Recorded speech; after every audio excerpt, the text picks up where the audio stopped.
Hello everybody and welcome to the third Google Hangout session of the fifth fall edition of the Pixel Project Read for Pixels campaign. My name is Anusha Kandasivam. I'm your moderator for this session.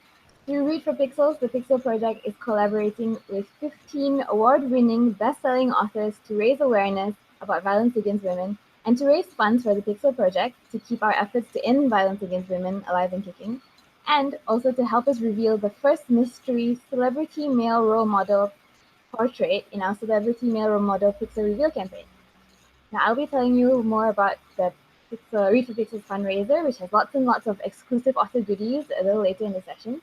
But if you want to find out more, meanwhile, about the Pixel Project, please do go to www.thepixelproject.net. So for today's session, we have an amazing guest. We have a live discussion and Q&A session with the fabulous fantasy author Marie Brennan.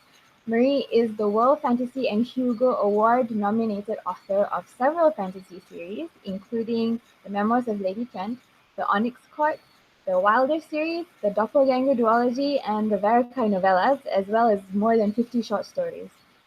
Marie herself has very generously donated some goodies to the stash of author goodies that we have set up as perks for donors on our Read for Pixels Rally Up fundraising page. Let me tell you what they are. There are 3 different bundles. The first one is a very special Memoirs of Lady Trent bundle that comprises one signed hardcover copy of the final book of the Memoirs of Lady Trent, which is Within the Sanctuary of Wings, and, this is amazing, one personalized letter from Lady Trent herself, thanking the donor for their support. Marie will write this letter herself. It will be handwritten with a dip pen and closed with a wax dragon seal. If the recipient provides some personal details beyond their name, like, for example, their work in the field of science or the name of a woman who played an important role in their life, those details will be incorporated into the letter as well. This is an amazing one-of-a-kind gift. So the second bundle is the Onyx Quartet book bundle, and it contains one signed and personalized hardcover set of the Onyx Court Quartet. So all 4 books. And the third book bundle is the Verikai duology book bundle, which contains the books Coal Forged Flame and Lightning in the Blood. So that's 3 separate bundles. All the books will be signed and personalized for the donor, and Marie will send it to you. If this is available, these 3 bundles are only available to donors in the US. Of course, all funds go towards the Pixel Project Celebrity Male Role Model Pixel Reveal campaign to help end violence against women. So please do give generously. I will be telling you how to get your hands on these bundles, where you can go and what to do and everything. I'll tell you about it a little later in the session, how you can donate. So please stay tuned. But before that, Marie is going to have a reading, and then we'll have a live discussion and Q&A session. Now, if you're watching this on YouTube, you can participate in the Q&A. Type your questions into the chat box, which is on the right-hand side of your screen. Our chat box moderator, Regina, is there to take your questions, and she'll pass them on to me, and I'll read them out to Marie. So please do it. Okay, so now I'll pass it on to Marie. Hi, Marie. Hello, and I want to apologize to everybody who's listening to this. I am not my usual self at the moment thanks to a horrendous cold. So especially in the reading, I'm not going to be quite up to my usual standard, I fear. I'm sure you'll do great, Marie. And who cares what your voice sounds like? You're here. I am indeed. So shall I start with the story, or? Yes, please start with the story. Okay, so the story I'm going to be reading, it is a Lady Trent short story. It takes place between the 3rd and 4th books, but for people who haven't read the series, there's no serious spoilers. You don't need to worry about knowing the story so far. Pretty much all you need to know is the general idea of the series, which is that it's a Victorian kind of setting. And the main character, who at this point is not yet Lady Trent, is a woman who studies dragons by traveling around the world to study them in their natural habitat. The story was originally published on Tor.com, and it is called From the Editorial Page of the Falchester Weekly Review. It's done in letter format. I'm going to try to distinguish the voices the way I normally do. I may need to kind of insert some clarifications. This says, I was fascinated by Mr. Benjamin Talbot's brief notice, published in the 28th minutes issue of your magazine, detailing his acquisition of a preserved specimen from a heretofore undocumented draconic species. As we all know, legends of the cockatrice date back many centuries, but I am unaware of any reputable examples collected before now, either dead or alive. This is a thrilling event for the field of dragon naturalism, and I heartily encourage Mr. Talbot to publish his discovery at greater length, including details such as the manner of its acquisition, the island or archipelago in the Broken Sea where such beasts may be found, and a thorough description of its anatomy. An engraving to accompany this article would not go amiss, though naturally a public presentation of his find would be even more desirable. I may dare hope that Mr. Talbot is even now preparing such an article for publication, whether in your magazine or elsewhere, for I have awaited further information with bated breath, and fear that I will soon turn blue for lack of oxygen.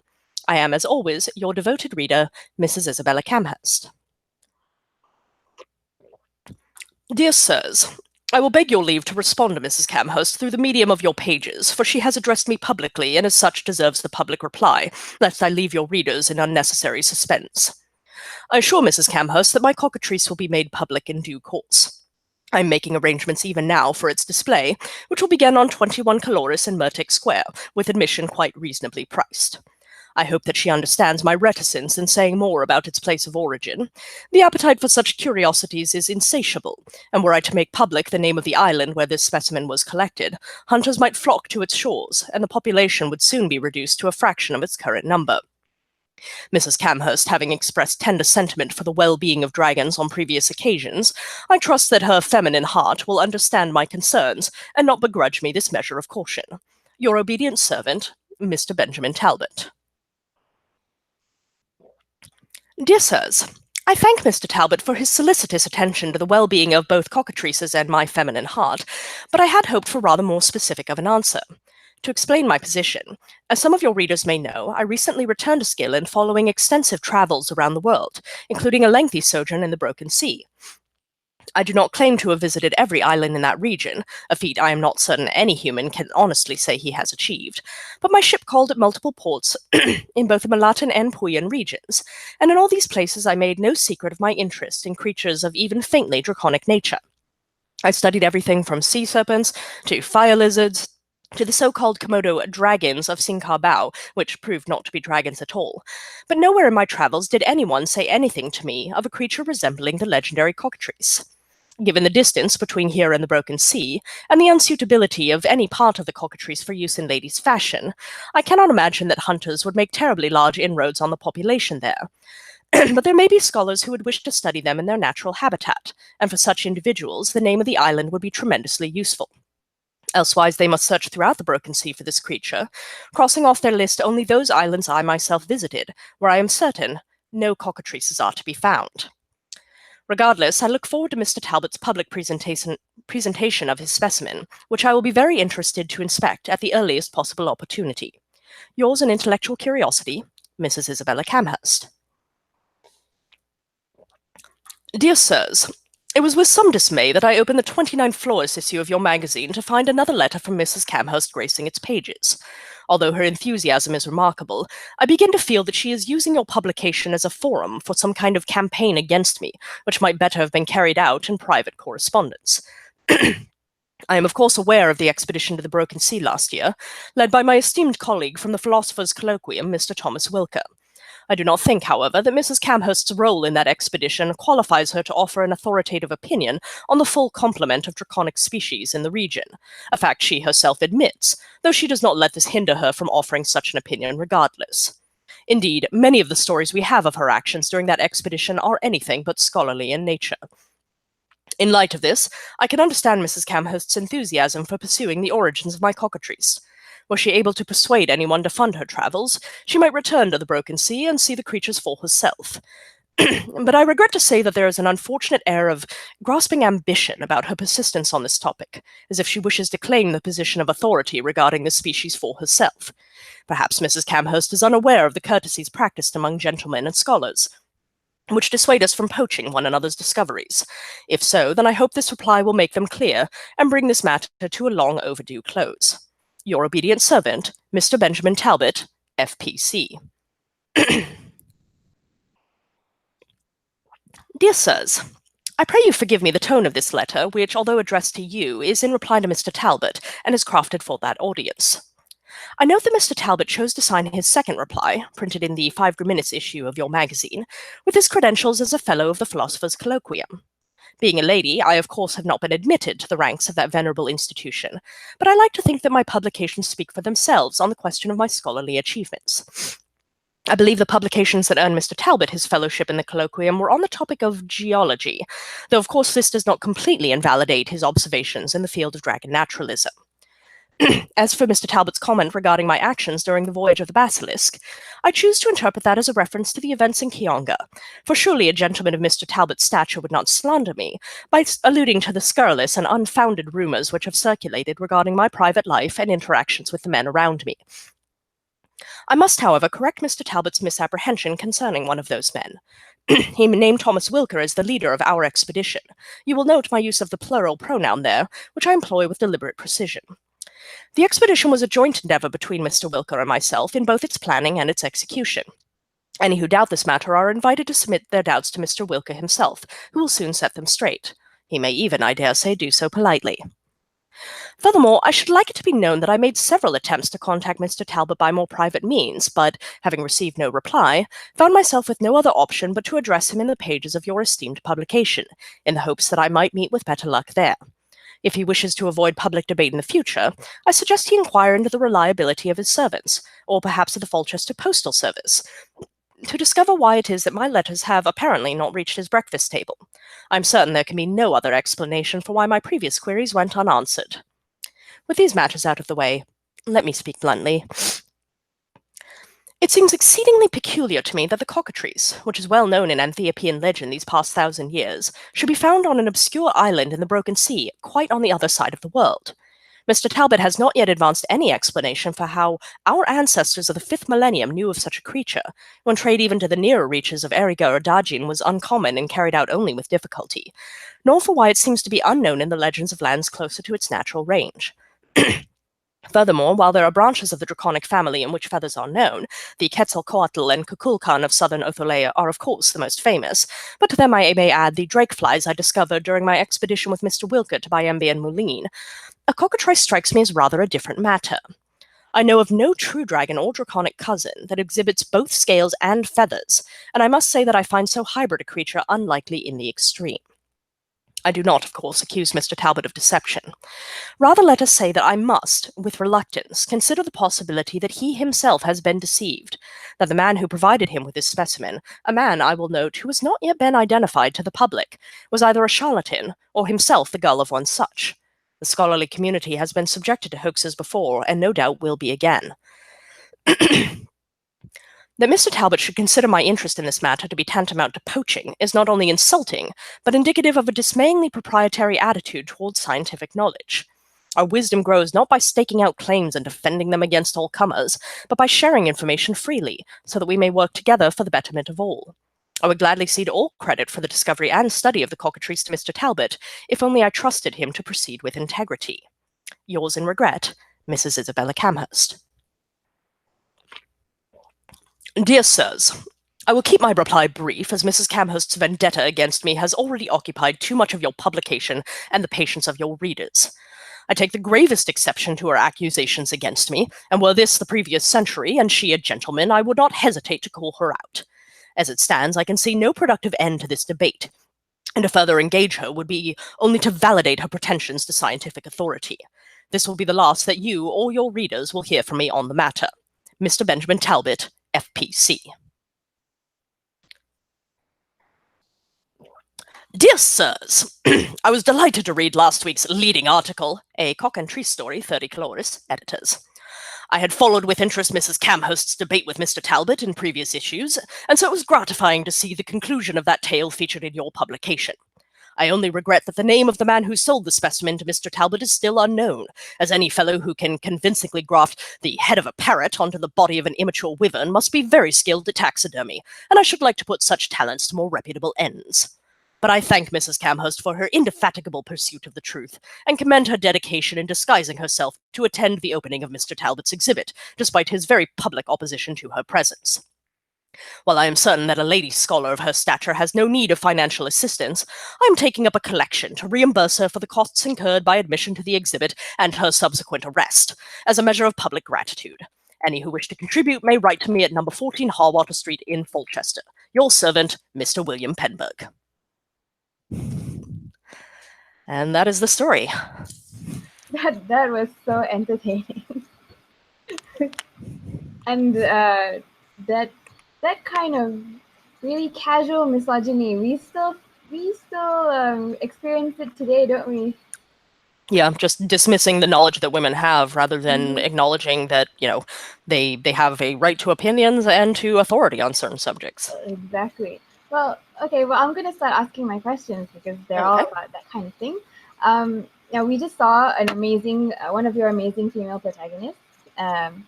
Your books have plenty of female characters in leadership positions who are well-rounded, motivated characters that have distinct personalities and characteristics. There are women who are confident and dominant, and of course, there are women who are quiet and submissive, and there are women whose personalities and attitudes evolve as the stories progress.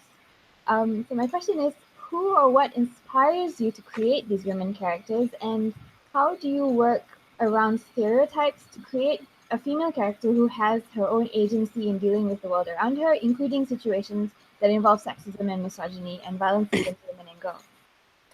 For the inspirations, I'm lucky because I know I've heard a number of female authors of generations older than me who talk about how they had so few examples of it that it really stands out to them when they read something that gave them that model. And for me, I read those things all the time growing up. Some of it was the kind of old school things like Nancy Drew, right, where you had your plucky girl detective and so on. But I also read like Diana Wynne Jones novels where I know that a lot of her protagonists are male, to the point where when she wrote Fire and Hemlock, which has Polly as the main character, that was a kind of big deal for her. But even when they're not the main character, there's women in the story who play important roles, both good and bad and minor and whatever. So because I had those examples in front of me, there's no single thing that I point to, right? Like, I can remember reading Patricia C. Reedy's Dealing with Dragons with Princess Cimmerine, who decides she doesn't want to be a normal princess and goes off to work for a dragon, basically. And things like that definitely stuck in my mind, but they weren't so unusual that they were some kind of watershed moment in my life. When it comes to the characters that I write, I know that there's a lot of discussion around, writing anybody, especially who is not like yourself in some fashion, about the ways that it is important to pay attention to the differences, right? To the things that make someone of a particular gender or orientation or cultural background or whatever different. But I also think there is a lot to be said for the approach that foreground those differences, but just as, okay, here's a person would act here. Because when I read stories where the female characters just seem really flat and implausible to me, it always feels to me like the author started with, okay, I am writing a woman, and that is different, and I need to think about the ways in which it's different, and so they don't end up feeling like people. So for me, a lot of it is just they're people, I'm a person, of course we're people, and in terms of dealing with the stereotypes, a chunk of it really is the kind of simple but still often forgotten advice that the more you have of X, whatever X may be, then the easier it is to show that even if one person could be seen as fitting into a stereotype, they're not the only one of their type in the story.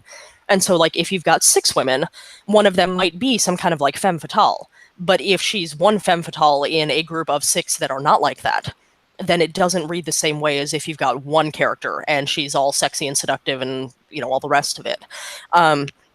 That doesn't mean there aren't times where I need to pay closer attention to that, because with Lady Trent, for example, I was very conscious from the reading I'd done in actual Victorian history about the fact that we have this trope of the iconoclastic woman who says, I'm going to go off and do my own thing and I don't care what society thinks about me. And the truth is, a lot of the historical women had to find ways to navigate within society, like to work through the fact that they were expected to get married, or they were expected to have children, or they were expected to stay at home. And there were costs that went with rebelling against that, right? So I didn't want it to be a simplistic story where she could just kind of thumb her nose at all of that and go skipping off into the sunset. And it was more interesting to me, in fact, if I said, okay, well, let's say she does get married. Now, how do I work the story around that, rather than it being that she's a spinster until, until she's already established her freedom? Yeah. Do you think then that some fantasy writers tend to get stuck in the same tropes when it comes to portraying female characters? Yeah, I mean, there certainly are. I'm not going to call out specific examples, though I'm sure we can all think of some. Um, and I think a chunk of that comes from like thinking about the characters as they're going to occupy this role in the plot, and therefore they behave in ways that fit their role in the plot, rather than thinking of those characters as agents, people who are going to drive the plot themselves in their own directions. So it winds up feeling paint by numbers rather than like a well-rounded person who's changing the story around them. Yeah. It's really weird how people forget that women are also people and humans. It's strange. So do you ever find when writing female characters, do you ever feel pressured by gender and cultural stereotypes to make them likable or relatable? And do you ever get any flack for not making a female character likable enough? I haven't gotten any pushback on unlikable female characters, and I mean, I'll admit that male or female, there's a certain type of protagonist that I'm just not interested in because they are unlikable. For me, if I don't empathize to some degree with the protagonist of a story, I'm just not going to engage, right? And it's possible that I'm more sensitive to that with female characters than with male, but God knows it happens with male characters too. I actually kind of drifted out of reading urban fantasy for a good long while because it felt like a lot of the women there were a particular type of abrasive and psychologically scarred in ways that just wasn't fun to spend time with. And so that's why when I find one who is abrasive and psychologically scarred, but still fun to spend time with, I'm like, okay, bring it on. And the closest I know that I've gotten to that is the Varakai novellas. The main character of those, I the first novella in particular, she has no memory of who or what she is and gets like dropped alone on this weird enchanted island to find her way through, and she's not very happy about that. So she definitely has her rough edges. But I haven't gotten a lot of people saying that they didn't want to read the novella because of that. So far, it seems to have worked out. Good, I guess. I mean, do you think it's a kind of, it shows how welcoming people are of female characters who are more like real people and not your, wonderful, joyful, amazing, sympathetic woman? Well, I do know that I find it noteworthy when I see something, particularly on TV, because TV usually has to cater to a broader audience, right?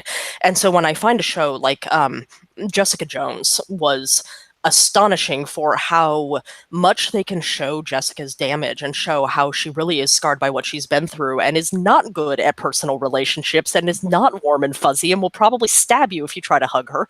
And yet still like let her be that without feeling like they have to file off the rough edges. I had the same reaction to the first season of Revenge, where it was like, here's a bunch of kind of cold, cutthroat women who are going to do awful things to people in pursuit of their goals, and they were written in a way that still made me interested in them. Like, they didn't cross that line of being so unsympathetic that I didn't care.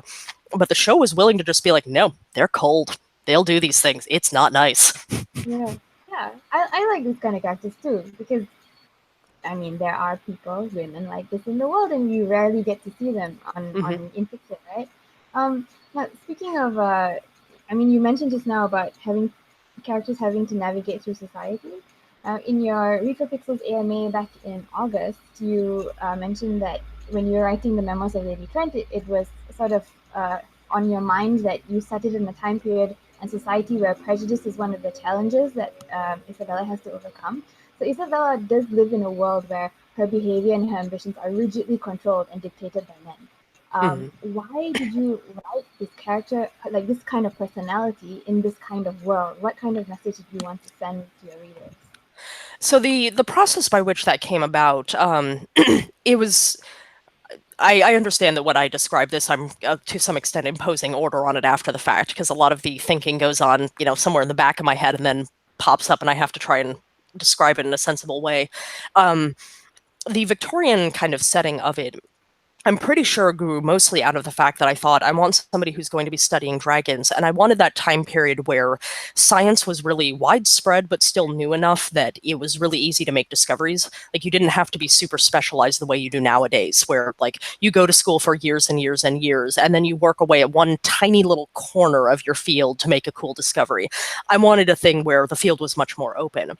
But then as soon as I thought of, okay, a Victorian kind of period, I don't think I made a conscious choice to have a female protagonist. I think that just sort of happened automatically for me.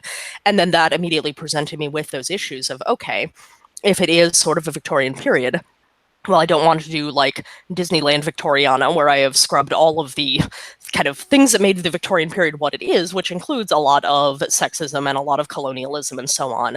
But figuring out how to hit those from an angle where they would be present, but not necessarily the same form that they took in the real world. Like, how could I get at them from a different angle? Okay. So this is a bit of a. Let me see if I can get this. Ask this question clearly. So Isabella, she's only able to pursue her ambitions and become a researcher and a scholar of dragons and have adventures all over the world because her husband basically allows her to. He uses his privilege to give her what she wants, and he is also brave enough to take the criticism of society by doing this. And though Isabella does kind of owe her freedom to him, it was her persistence and acumen that persuaded him to give it to her.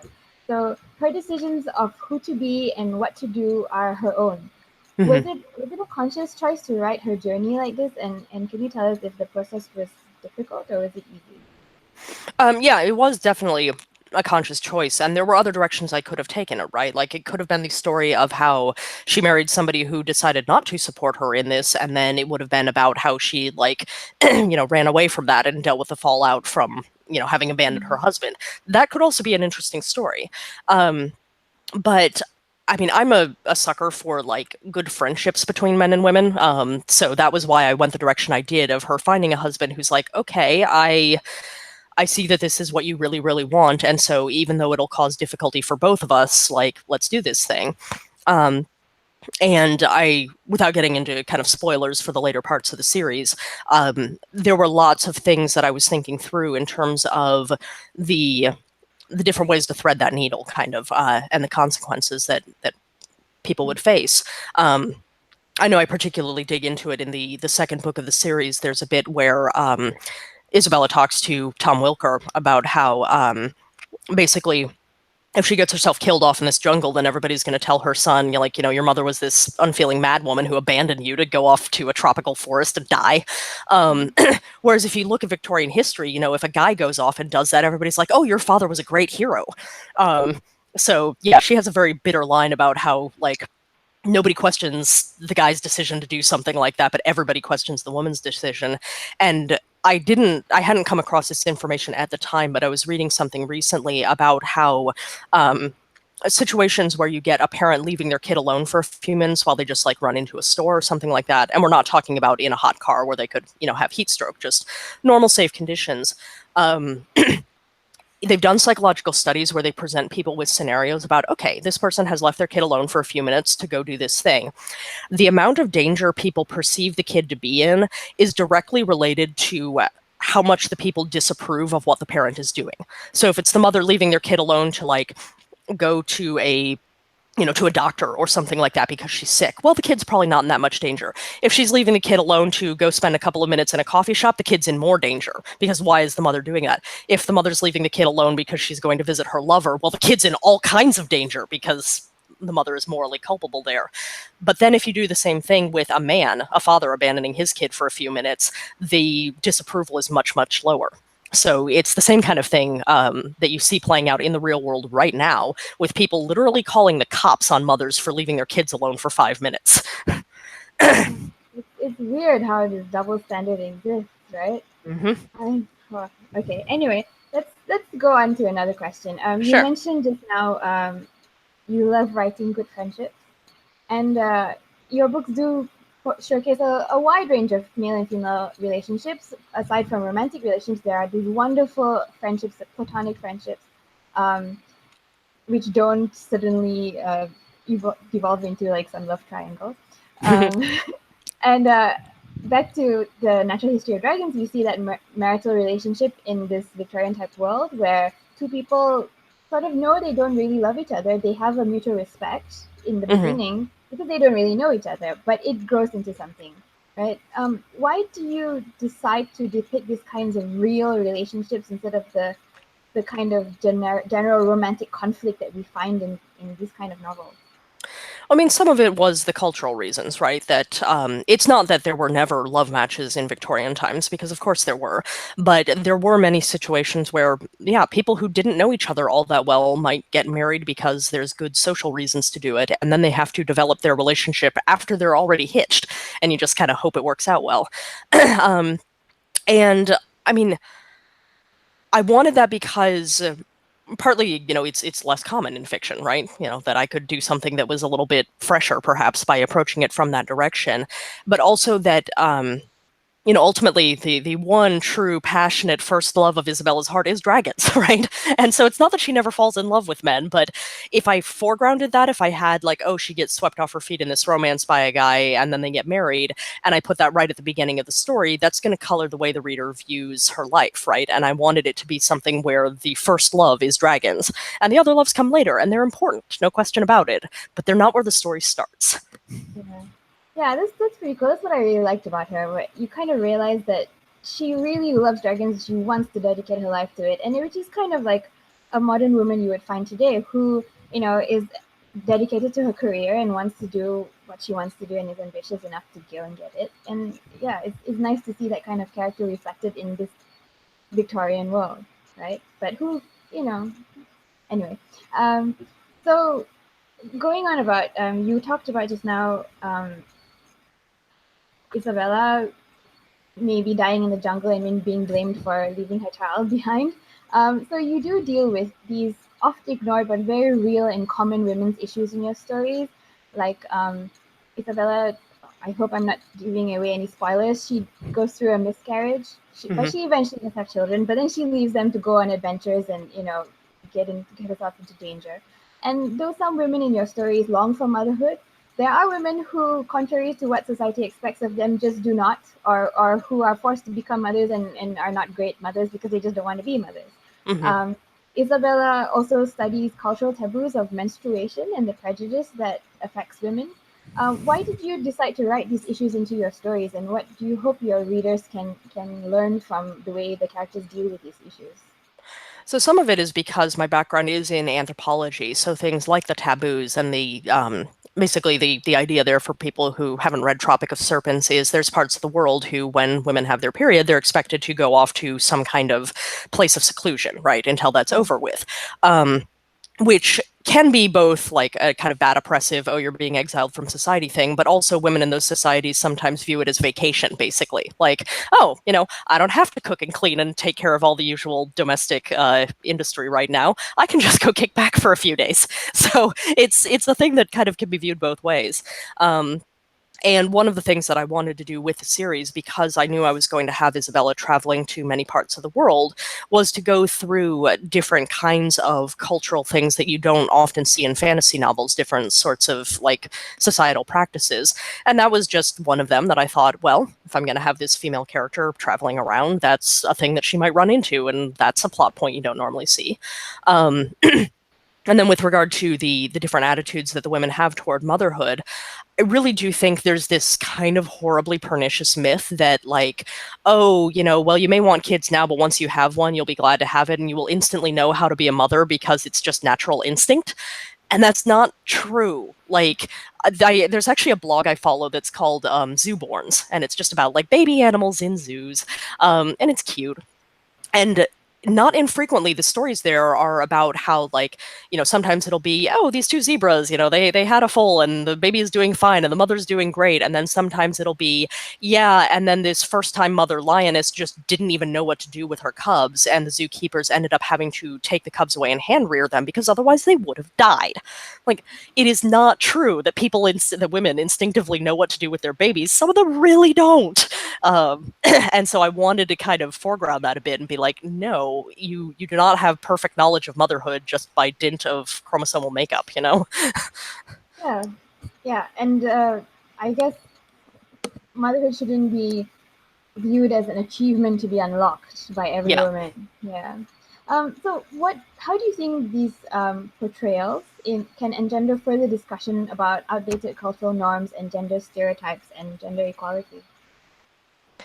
I mean, I think a lot of it really is just trying to show the variety out there, right? That there's different opinions people have, different inclinations people have, different ways that society handles these things. And especially in the US, I feel like we've got this weird double standard where on the one hood we like praise motherhood to the skies, and on the other hand we don't support it. The difficulty of getting like paid maternity leave or good maternal health care and so on. And so yeah, there's kind of a degree of hypocrisy there, on a cultural, like on a society-wide level. And the more that we show the different ways that people do this on both an individual and a cultural level, I think it makes us see our own society more clearly. Okay, that is a good answer. All right, let's talk about stories in general. Now, stories are one of the most powerful ways of bringing about change. You yourself in your Read for Pixels AMA, you said that stories are not just entertainment. They are powerful tools for shaping how we view the world around us. And when stories normalize violence against women by using it for a cheap shock or as a prop to support the much more important story of the male hero, that feeds back into how we handle violence in real life. Yeah. So, how do you think stories that explore the theme that women can be empowered persons in their own right and then men should respect women can help to stop violence against women?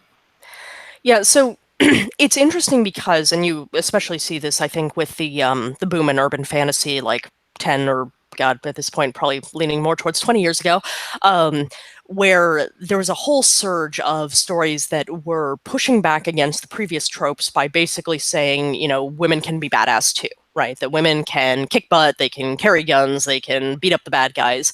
And like that is good and necessary, but it's also not where I want the conversation to end because that's still pushing the idea that violence as the solution to problems is the right way to do things, right? And I'm increasingly interested in stories where the solution to the conflict isn't violence, or the solution to the conflict, like there is violence, but then you see the consequences of that, rather than it being some sort of like easy solution. I was talking, I can't remember if it was in the AMA or with someone else, about the way that it's harder to write a nonviolent solution to something in a way that you can know for sure the reader will read is satisfying, right? Because if it's a fight, then you know that the good guy is won when the bad guy is dead or incapacitated. It's clear. But if it's a, like, I need to persuade them around to my point of view, it's harder to find, like, where's the convincing argument, whereas I can just say, like, he punched him and then he fell down and that's clear. But if I said he said blah and the bad guy went, oh, I understand, the reader's more likely to say, really, I'm not convinced. So I think that's actually much more challenging to write the nonviolent answers to things. But in particular, when it comes to violence directed against female characters, I mean, obviously you've got the memorably dubbed women in refrigerators trope, where you get the female characters being, like, this comes, for people who don't know this, from an actual comic book. I believe it was a Green Lantern issue, where the hero comes home and finds his girlfriend has been murdered and her corpse has been stuffed into the fridge. Literal. Like, women in a refrigerator was not a metaphor, it was an actual thing. And it's the thing you see over and over again, like every revenge action movie ever, where, like, you've got your little prologue bit that you see the hero with his beautiful wife and probably a small child, and then they get gunned down senselessly to set the plot in motion. And it reduces that wife to nothing more than a reason for the plot to be set in motion, right? um, and the number of things where it's like, oh, the female character gets raped and it's to set her in motion, because God knows women can never be motivated by injustice or any of the other things that motivate men. No, only, again, by being brutalized. Sorry, I think I hit my mute button there briefly. So yeah, I just, the more we watch and read and write these stories, it basically wears a path into your brain, right? It means that that's the thing you're going to default to assuming. And we need to kind of stretch, right? And find other ways of doing things and find those nonviolent solutions to stuff, which are often coded as being the female solutions to things, right? That, oh, you seek peace and mediation and reconciliation. Those aren't bad things. I'd like more stories that have them. Yeah, I know it's exactly what you mean. Guys, if you can hear some background noise, I really do apologize for it. There's a lot of stuff going on out my window, but I'll move on with my question. So, Marie, how do you how do you then strike a balance? How do authors strike a balance in their storytelling between raising awareness about violence against women and all these issues while telling an engaging story without being pedantic or preachy? So there are authors out there who can say, okay, here is the message I want to send, and then they find a fantastic story to send that message with. I am not one of them. I am much better as the kind of person who goes, ooh, here's a shiny idea, and then later on I look back and go, where did that theme come from? Literally, this happened with the Memoirs of Lady Trent. I went into it thinking, well, this is going to be so much like lighter and fluffier than the Onyx Court books I just did. It's going to be this sort of like pulp Victorian adventure thing with science and dragons. Okay, it's not going to amount to much. And then the next thing I know, I'm making statements about like women and colonialism and class and the role of science and like scientific exploration in the world and just all kinds of things that I did not plan for going into it.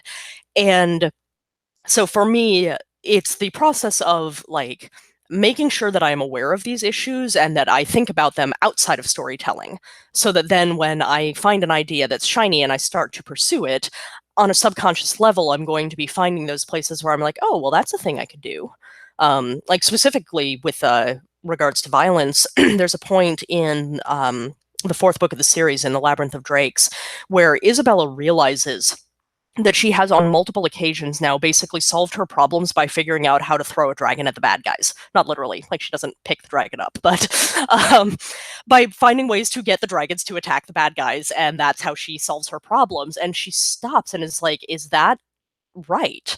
Like, here are these creatures that I'm basically using for my own ends as my kind of violence proxies, and that's a thing I should think about. And that was me literally looking back at the books I had written and going, huh, there's a pattern there that I didn't mean to put in. So now let me make that pattern part of the story and have my character notice it and question it and see, is there a better solution? And I'll note actually that the kind of exciting climactic bits of both the fourth and the fifth books don't involve violence. There is violence kind of happening at other points in the story, but the solution to things and the resolution, the high point, isn't a fight. That's really interesting. This kind of self-reflection is not something that a lot of authors do, I guess, or admit to at least that they've made a kind of a little mistake and they need to rethink of what they've written. Okay, so do you think that writing worlds where there is no gender divide, where women and men are equal from the get-go, like an ideally equal world, would that be as effective in portraying an idea that equality is possible? Yeah, I mean, it sort of depends on what you mean by portraying equality, right? Because people actually mean different things when they envision that.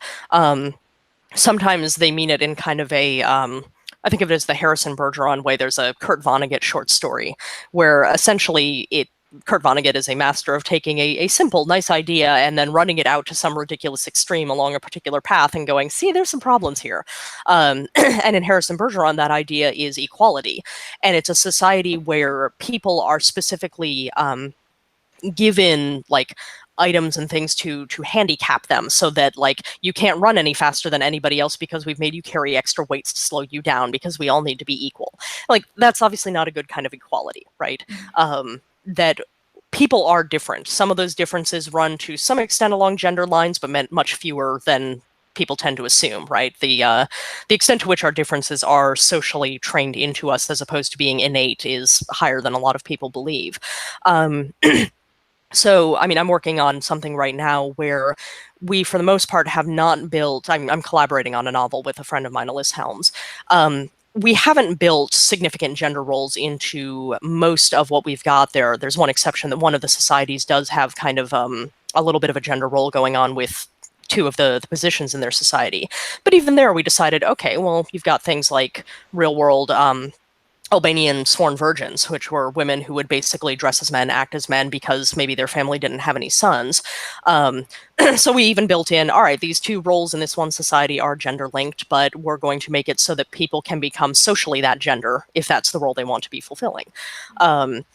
And I feel like yeah, I mean, there's still things you might look at in the way that we're portraying it and saying, well, there are still some differences that show up there because they're creeping in unconsciously or because we decided to keep them.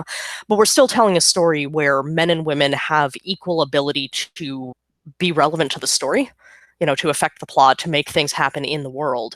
And that's the kind of equality that I mostly look for in stories. Like, I don't necessarily mind if there's somewhat gendered patterns in how people behave, as long as it feels like everybody's contributing. Okay, I understand. So do you think then it's important for influential authors, such as yourself, who are read all over the world, to make conscious efforts to include characters and plot lines and stories that show readers the importance of respecting women as equals, as human beings? I mean, for me, it's a little odd because like that's not even really a conscious decision I make. It's just that's the stories I come up with. I would have to make an effort probably to write a story that is from the perspective of some guy who isn't respecting that. And the moment I think about trying to do that, I kind of have this like, do I really want to like sink myself into that mentality for long enough to write it? And the answer is no, not really. So yeah, it's I think it is an important thing to do, but much like with stories in general, of me just sort of saying, here's a fun idea, and then I figure out what ideas, like what themes are fitting into it. Um, I really am coming at it from the direction of I just default to that, and I would need a good reason not to do it, and so far I haven't found one. Okay, yeah. I mean, I would. My opinion is that authors should be like that. You should just default to that position, right? Women are people. Um, okay, so we have a question from Paul Weimer, who says, "Hi Marie. Unlike Onyx Court, the Lady Trent series had a strong element of Todd Lockwood's art as part of the books. Did that change your writing of the Lady Trent series in any way?" It did a little bit. So, background for people who don't know. Todd Lockwood's art, especially for a Dungeons and Dragons book called The Draconomicon, was one of the things that inspired the Lady Trent series. So, when my publisher said, hey, we're going to get Todd Lockwood to do the cover art and also some interior sketches, I pretty much left a hole in the ceiling of my office from the bouncing. And then I went through that first book. They had said, like, probably 10 sketches or so. So I go through the manuscript of the first book and I pick out 10 things that seem like they would be good things to depict, since the conceit is that this is stuff which Lady Trent herself drew, right? That because, being a field biologist, being able to draw the things around you is a really important skill. After that first book, it meant that there was a degree of me thinking in my story going, what are the things I'm going to put in here that'll look good on the page? What are the cool visual moments? Second book, for example, there's a place called Iguazu Falls that is on the border of, I think, Argentina, and I'm going to fail my geography again. I keep meaning to look this up and get the answer right. Anyway, it's gorgeous, and I'd seen a photo of one spot where it was like there was an island projecting through the waterfall with the water going on either side of it, and I was like, that's gorgeous, I have to put it in the book. Why is it going to be there? I don't know, I'll figure out a reason. So I wrote my plot to basically make that island happen because I thought it would make a pretty picture. Um, so it did shape the story to some extent. And I did try and make sure that I would like space the pictures out throughout the book so that they weren't all loaded in one place, that kind of thing. But I mean, I wanted the story in general to be something that seemed like it was visually cool in your mind, even, without the images, right? Because I'm sending her to different parts of the world. She's in different environments. She's encountering different kinds of dragons. So even if there hadn't been images in the book, I was still trying to get that like visual appeal in there, because I think that's one of the cool things about travel is seeing things that are just different. Yes. Okay, so I'm going to ask you a question about geek culture. So, geek culture in general, it includes science fiction and fantasy, has had its share of critics saying that it's still too male dominated, though there are a rising number of prominent and well respected and well known female authors like you. But there is still plenty of hostile, misogynist, and sexist behavior by male geeks towards female geeks. What do you think needs to be done to make geek culture as a whole, whether it's comics or gaming or books or conventions, more welcoming for women and girls? I wish I had a simple answer to that, some kind of magic bullet solution, but I mean, the the closest I have to a single answer is by no means a simple one, because it boils down to let's fix the broader society, and then geek culture will reflect that. Obviously, that's easier said than done. But I will say that people who are in a position to be drivers of that change, the more that those people can notice they have the ability to influence stuff and use that ability. Speaking specifically to science fiction and fantasy, there's been discussions about the tendency of conventions to invite white male guests of honor, for example. And so stopping and noticing, like, when's the last time there was a female guest of honor, or when's the last time there was a guest of honor who was a person of color, or whatever. Looking at that, because convention guest of honor, that's a body of people saying, we think this person right here is cool and worth paying attention to and worth people coming to see. And that influences stuff, right? There was a bunch of discussion with the recent Worldcon program where some of the Hugo nominated authors, people who had been brought up for this award, initially didn't get slots on programming because the people in programming thought, well, nobody's really heard of them, so they're not a big draw, we shouldn't put them on panels. But how are people supposed to become known, right, if they're not getting that microphone? So they fixed it. Kudos to this Worldcon, I will say. I attended, and they heard people's feedback. They took steps to fix it. There were still flaws, I have no doubt, but they made it a lot better, and I think they deserve recognition for that. Bloggers, right? Like, if you've got a big blog following, then, or if you're on YouTube, whatever, like, if you've got a microphone, use it. Use it either to promote other people or hand your microphone to somebody else for a while and say, here, let me get a guest post from this person or whatever. Obviously, projects like this one, right? You're inviting not only female authors, because you've got the male authors who do have such a huge following that by them lending their support to this, it's going to get more attention than if a woman said the exact same things. We could wish that, the women would get the same amount of attention, but until we get there, we need the men to be saying it too, Yes, you're absolutely right. I think I have maybe 2 questions left. So, okay, so here we go. One of the reasons that violence against women exists is, of course, gender inequality. Do you think there will ever be a time in this world where there will be complete equality between the genders, and then it will follow that there will be no more violence against a person just because she is a woman?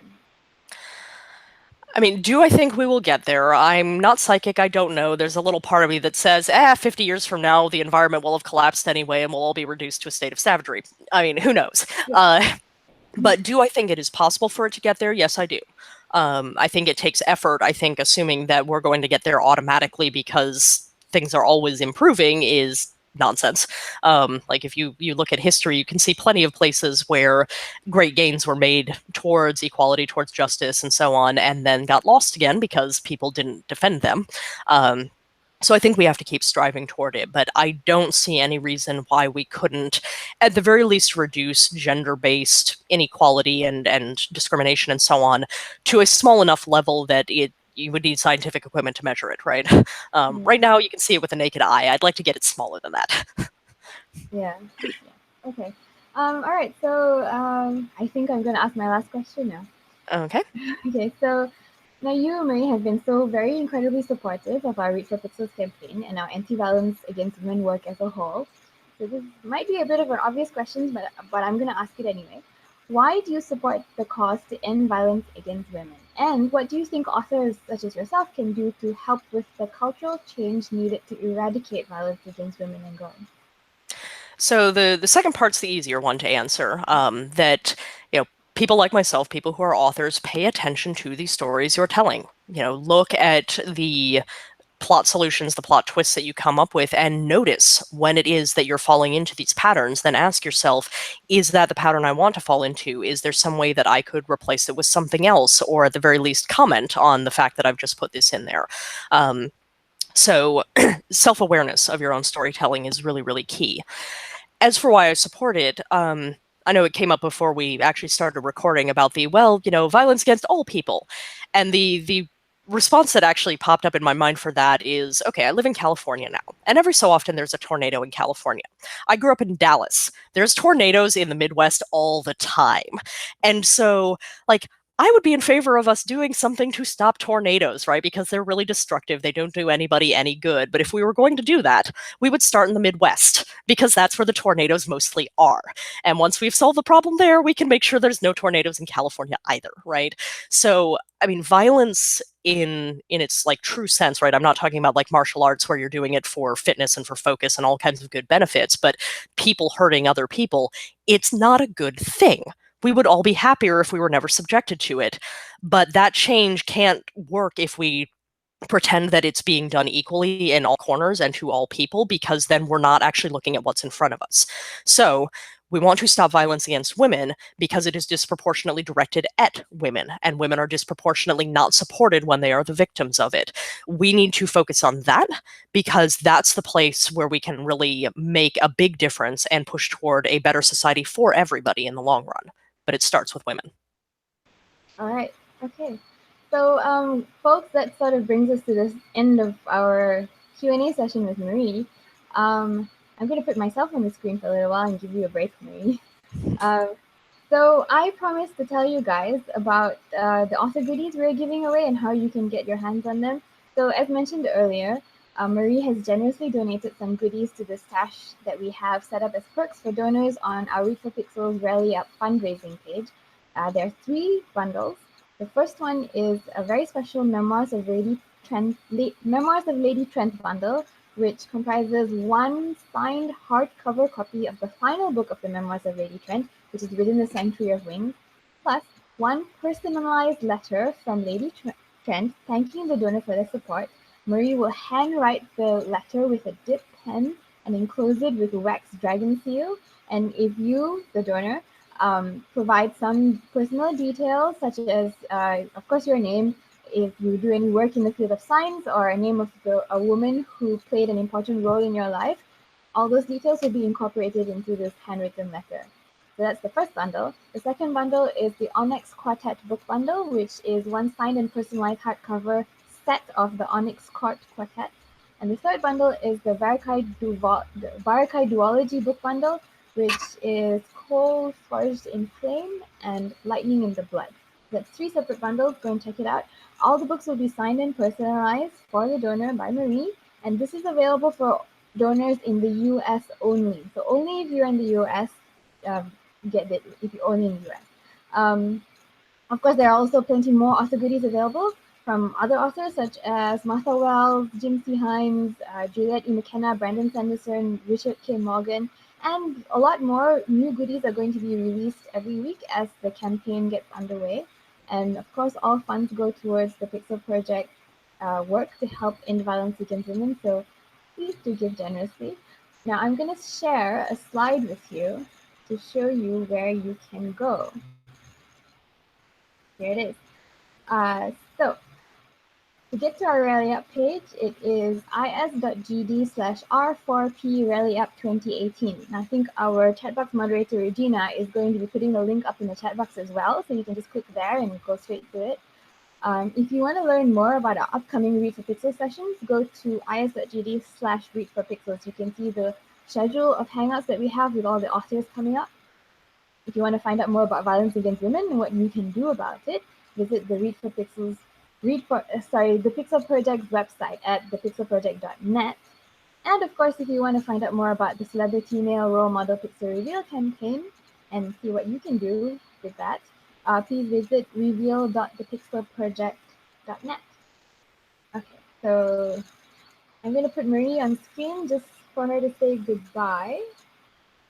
There you are. I'd like to thank everybody for coming and thank the Pixel Project for setting this up.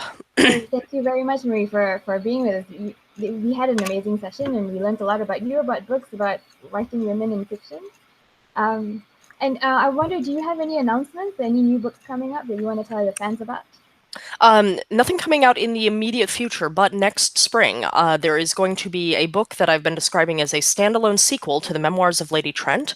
It is called Turning Darkness into Light. It is the story of Lady Trent's granddaughter, black market antiquities smugglers, and the translation of a lost epic from the ancient Draconian civilization. Oh, wow, that sounds so cool. Okay, I can't wait for that to come out. Okay, we'll be waiting for that. Okay, so all that's left to do is to say goodbye to everybody. Goodbye, viewers, and thank you so much, Marie. And good night, good afternoon, good morning, wherever you are in the world. Bye. Bye.